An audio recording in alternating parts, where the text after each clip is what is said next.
आज के टाइम पे स्किल बहुत ज़्यादा ज़रूरी है, लेकिन हमारा एजुकेशन सिस्टम किस बात पे है?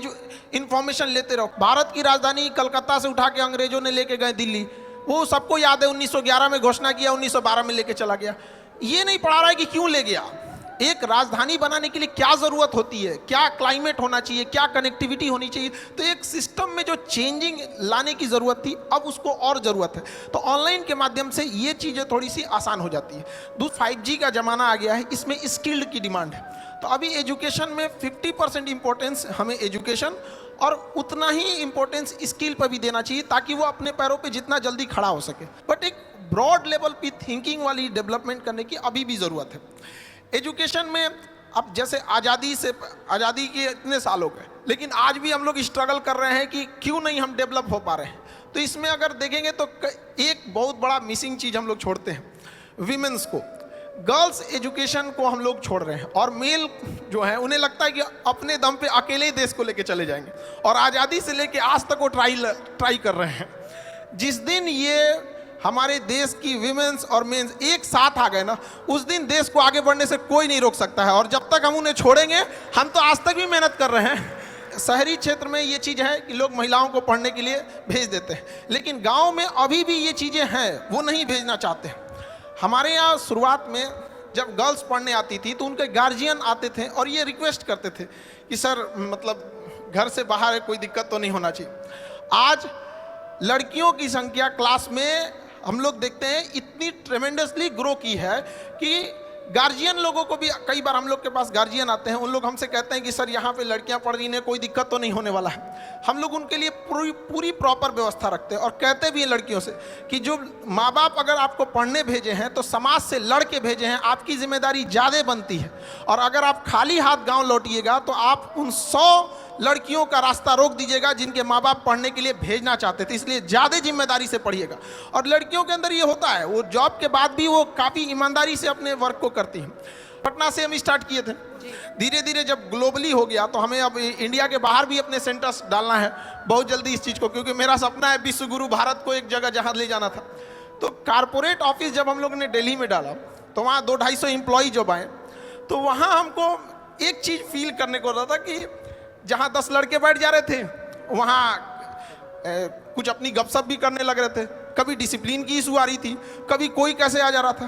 तो हम लोग सोचे कि इसको परेशान हो गए थे समझाते समझाते। आप बिलीव नहीं कीजिए, बिना मेहनत वो सॉल्व हो गया एक दिन के अंदर। हम लोग ने 15 के बीच में ना एक गर्ल्स को रख दिया। अब उसके बाद से कोई मेहनत नहीं करना, पूरी डिसिप्लिन है हर 10-15 के बीच में। तो ये तो पावर होता है उनके अंदर, तो उनको अपनी पावर पहचानने की जरूरत होती है। कई बार ना वो इतनी फ्रस्ट्रेट कर दिया जाता है उनको ना कि वो जिस लड़ाई को लड़ना चाहती है वो उससे भटक जाती है, क्योंकि उनको ना उनका अपनी शक्ति, उनके अंदर पावर है। जिस तरह से जामवंत की जरूरत थी हनुमान जी को उनकी शक्ति बताने के लिए, उस तरह से महिलाओं को भी अपनी शक्ति पहचानने की जरूरत है। और जिस दिन क्लास में, हम तो यही कहते हैं, जिस दिन किसी शिक्षण संस्थान में, एजुकेशन वाले में जितने लड़के हैं उतनी लड़कियां हो जाएंगी, तो फिर ज़्यादा दिक्कत नहीं आने वाले कुछ समय में देश अपने से बदला हुआ नजर आने लगेगा। क्योंकि शिक्षा ही एक ऐसा जगह है, एक ऐसा हथियार है जिससे हम हर तरह की कुरीतियों से लड़ सकते हैं। और अगर बहुत सारे ऐसे एग्जाम्पल हमारे समाज में देखने को मिलेंगे जिनके पिताजी पढ़े थे लेकिन बेटा कुछ नहीं कर सका, लेकिन ऐसा एग्जाम्पल आपको ना मिलेगा कि जिसकी माँ पढ़ी हो और बेटा अनपढ़ रह गया हो। ये एक जिम्मेदारी होती है माँ की। हमको अभी भी याद है जब हम लोग पढ़ाई करते थे, मेरा कुछ अभी स्टूडेंट लाइफ में थे, तो मेरी मम्मी के पेट में पथरी था। तो वो डॉक्टर कह रहा था कि इसका इलाज करा लीजिए, बहुत रिस्की हो सकता है। लेकिन मेरी मम्मी कही कि नहीं, ये पैसा दे देंगे ना तो मेरा बेटवा पढ़ेगा कैसे। उस पथरी के पत्थर लेके मेरी मम्मी ने मेरा फीस भरा था। और हमको आज भी याद है कि हमको ना जब एग्ज़ाम में हम लिख रहे थे तो मेरा ना वो हाथ कांप रहा था कि हमको किसी भी तरह से सक्सेस होना है, वरना हम अपनी माँ के लिए जिम्मेदार हम ही होंगे। तो मेरी मम्मी पढ़ी नहीं, लेकिन हम इतना तो कहते हैं कि अगर माँ पढ़ी नहीं हमको यहाँ पहुँचा दी, अगर पढ़ी रहती तो कहाँ पहुँचा देती। ये एक पावर होता है वीमेंस का। ब्यूटीफुल। तो हम सबसे हाथ जोड़ के विनती कहेंगे कि 2 रोटी कम खाइए लेकिन बच्चों को पढ़ाइए, और प्लीज़ अपनी बेटियों को रास्ता मत रोकिए। वो इस देश को बदल सकती हैं। 1947 से पुरुष लोग मेहनत कर रहे हैं और उनको पता नहीं कब तक करना पड़ जाएगा, इसलिए आप लोग का साथ देना बहुत ज़रूरी है।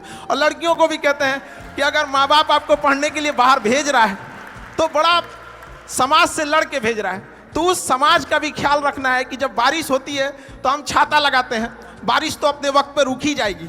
तो समाज भले लड़कियों को पढ़ने ना दे, लेकिन छाता लगाना है, समाज से लड़ना है और माँ बाप को यह साबित करना है कि समाज यही ना कहता है कि घर से बाहर जाएगी तो शायद संस्कार भूल जाए। लड़कियों से भी कहेंगे कि बाहर निकलने के बाद, सफल होने के बाद माँ बाप को यह सिखाना है कि देखिए हमें संस्कार में 4 गुना बढ़ोतरी हो गई, आपको जिसका डर था हम वो कभी नहीं होने देंगे, हम आपके लिए हमेशा खड़े रहेंगे। तो एजुकेशन, हमें बहुत खुशी होती है जब लड़कियाँ पढ़ने आती है। एक बार हमारे संस्था की एक बात थी कि रात का एक बैच था 8 से 9 का, और अचानक बारिश आ गई और इतनी जोर से बारिश आई थी कि छुट्टी देना पॉसिबल नहीं था। लड़के तो भाग गए कैसे भी भीग भाग के, कुछ लड़कियां बच गई, बेचारी कैसे जाएंगे। तो हम उस समय कुछ बस वगैरह जहां तहां से इंतजाम करा के उनके हॉस्टल भेजे कि जिनका इधर है, और लगभग 11 बज गए। उसके कुछ दिन, 1-2 दिन बाद उनके गार्जियन आए और थैंक्स कहें कि सर आप इतना किए। तो हमें उनसे कहे कि नहीं, ये आपकी गलतफहमी है कि हम इन लड़कियों के लिए या आपकी बेटियों के लिए किए।